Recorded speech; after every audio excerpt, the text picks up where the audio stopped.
Hello fiends, I'm Melissa Heidlas, and welcome back to Books and Boba.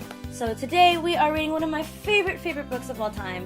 It is Dr. Seuss's The Lorax. One of my favorite things about this book is it has the most wonderful message about the environment and how we have to take care of it. And because of that reason, I decided to choose something fruity, and I chose the 85C Mixed Berries Green Tea. And I hope you guys enjoy this. It's one of my favorite books, so here we go! At the far end of town, where the grickle grass grows, and the wind smells slow and sour when it blows, and no birds ever sing, excepting old crows, is the street of the lifted Lorax. And deep in the grickle grass, some people say, if you look deep enough, you can still see today, where the Lorax once stood, just as long as it could, before somebody lifted the Lorax away. What was the Lorax, and why was it there? And why was it lifted and taken somewhere from the far end of town where the grickle grass grows? The old Onster still lives here. Ask him. He knows. You won't see the Onceler. Don't knock at his door. He stays in his lurkim on the top of his store. He lurks in his lurkim cold under the roof, where he makes his own clothes out of muffled moof. And on special dank midnights in August he peeks out of the shutters, and sometimes he speaks, and tells how the Lorax was lifted away. He'll tell you, perhaps, if you're willing to pay. On the end of a rope he lets down a tin pail, and you have to toss in 15 cents and a nail, and a shell of a great-great-great-grandfather snail. Then he pulls up the pail, makes a most careful count, to see if you've paid him the proper amount. Then he hides what you've paid him away in his snub, his secret strange hole in his grubbulous glove. Then he grunts, I will call you by whisper-my-phone, but the secrets I tell you are for your ears alone. Slump! Down slups the whisper-my-phone to your ear, and the old Onceler's whispers are not very clear, and since they have come down through a snurgly hose, and he sounds as if he has smallish bees up his nose. I won't tell you, he says with his teeth sounding gray, how the Lorax was lifted and taken away. It all started way back, such a long way back. Way back when the grass was still green, and the pond was still wet, and the clouds were still clean, and the song of the Swami swans rang out in space. One morning I came to this glorious place, and I first saw the trees, the truffula trees, the bright-colored tufts of the truffula trees, mile after mile in the fresh morning breeze.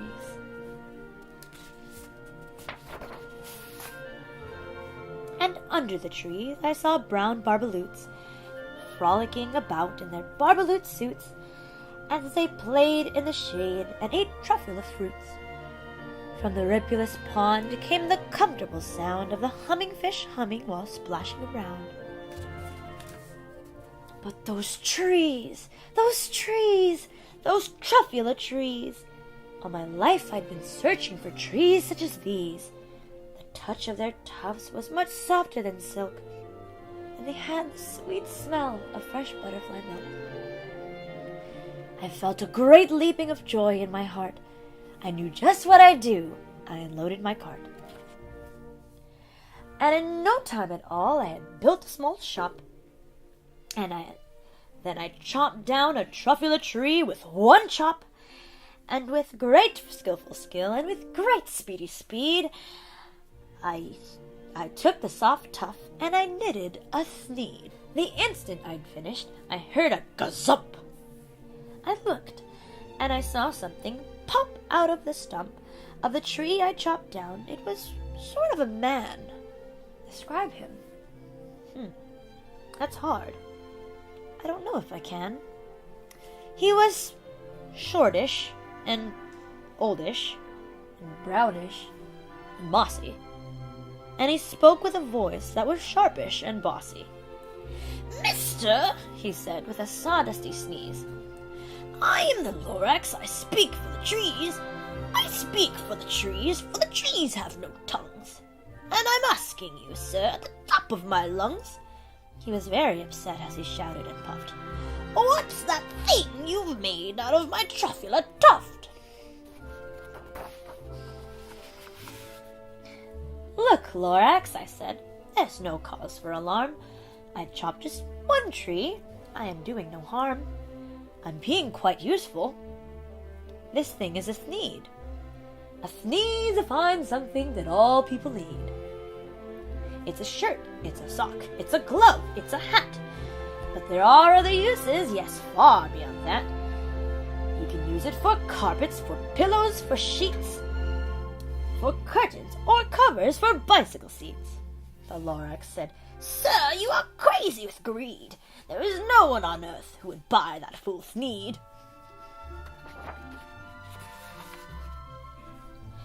But the very next minute I proved he was wrong. For just at that minute a chap came along, and he thought the thneed I had knitted was great. He happily bought it for $3.98.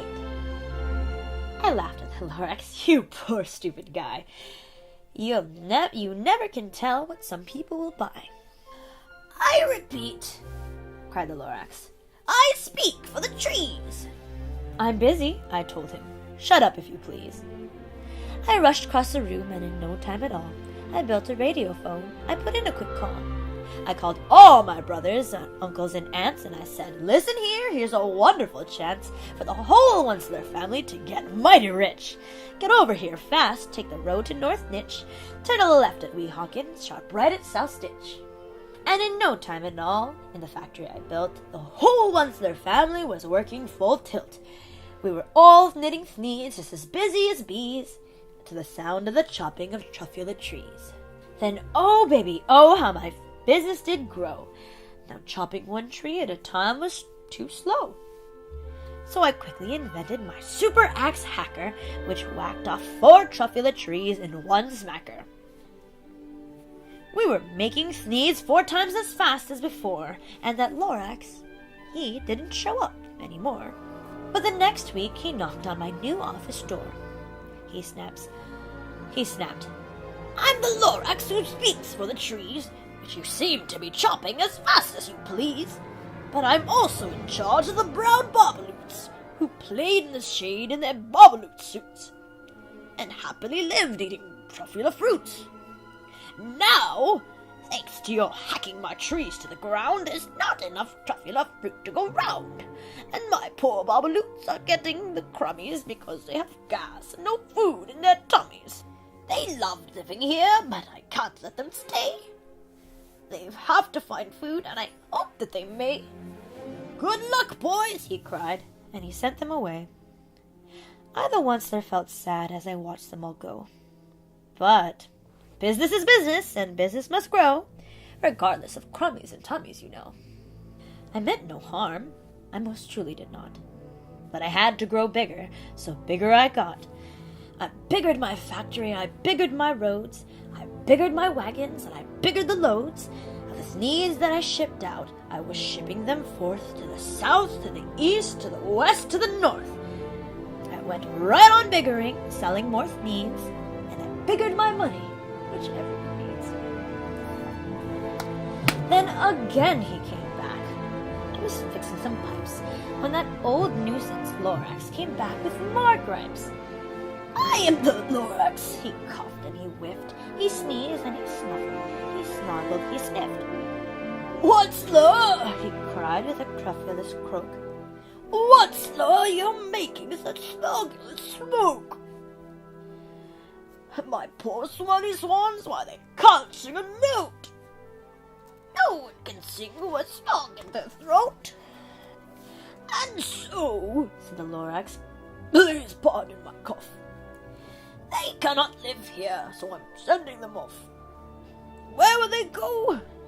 I don't hopefully know. They may have to fly for a month or a year to escape the smog you've smogged up around here. What's more, snapped the Lorax. His dander was up. Let me say a few words about Gloppity-Glop. Your machinery chugs on day and night without stop, making gloppity-glop and sloppity-slop. And what do you do with this leftover goo? I'll show you, you dirty old once-man, you. You're glumping the pond where the humming-fish hummed. No more can they hum, for their gills are all gummed. So I'm sending them off, oh, their future is dreary. They'll walk on their fins and get woefully weary, in search of some water that isn't so smeary. And then I got mad. I got terribly mad. And I yelled at the Lorax, "Now listen here, Dad. All you do is yap yap and say bad, bad, bad, bad." Well, I have my rights, sir, and I'm telling you, I intend to go, doing just what I do, and for your information, you Lorax, I'm figuring on biggering and biggering and biggering and biggering, turning more truffula trees into thnees, which everyone needs. And at that very moment, we heard a loud whack. From outside in the fields came a sickening smack of an axe on a tree. Then we heard the tree fall.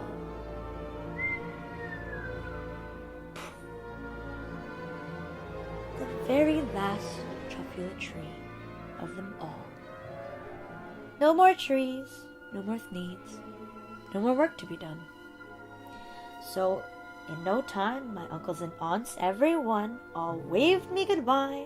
They jumped into my cars and drove away under the smoke-smuggered stars. Now all that was left neath the bad-smelling sky was my big empty factory, the Lorax, and I. The Lorax said nothing, just gave me a glance. Just gave me a sad, backward glance as he lifted himself by the seat of his pants. And I'll never forget the grim look on his face when he hoisted himself and took leave of his place through a hole in the smog without leaving a trace. And all that the Lorax left here in this mess was a small pile of rocks with one word, unless. Whatever that meant, I just couldn't guess. That was long, long ago. But each day since that day, I've sat here and worried away. Through the years when my buildings have fallen apart. I've worried about it with all of my heart. But now, says the Onceler, now that you're here, the words of the Lorax seem perfectly clear. Unless someone like you does a whole awful lot, nothing's going to get better. It's not. So catch, calls the Onceler. He lets something fall. It's a truffula seed, the last one of them all. You're in charge of the last of the truffula seeds, and truffula trees are what everyone needs. Plant a new truffula, treat it with care, give it clean water, and feed it fresh air. Grow a forest, protect it from axes that hack. Then the Lorax and all of his friends may come back. So that was the Lorax, everybody. I hope you guys enjoyed it, because I certainly did. And if you guys like this video, go ahead and leave a comment below. Let me know if you guys have any comments that you'd like me to know. Do you guys like the new setup? And do you guys like this new format? So, yeah, hope you guys have a great day. Love you guys. Read, drink, and be merry. Bye!